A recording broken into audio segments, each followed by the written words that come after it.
আজিও ৰৈ আছো জানা, তোমাৰ উত্তৰৰ অপেক্ষাত। মনত আছেনে তোমাৰ? নে পাহৰিয়ে গলা?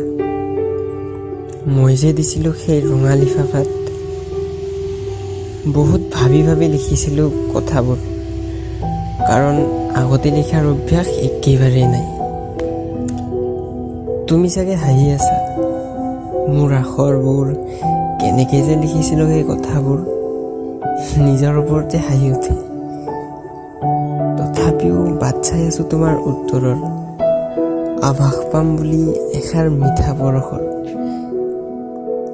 কেতিয়া যে দিবা তুমি উত্তৰ? বেকা-বেকি আখৰেৰে লিখা চিধা চিধা প্ৰশ্নবোৰৰ বেকা-বেকিকে হ'লেও কেতিয়া দিবা সেই তোমাৰ উত্তৰ? আজিও জিৰাই আছো সেই একে উৎসাহেৰে, মনক এটা আশ্বাস দি। একো নজনাকে, একো নভবাকে, এক আশা নিৰাশাৰ দুমোজাত আজিও ৰৈ আছো তোমাৰ চিঠিৰ অপেক্ষাত।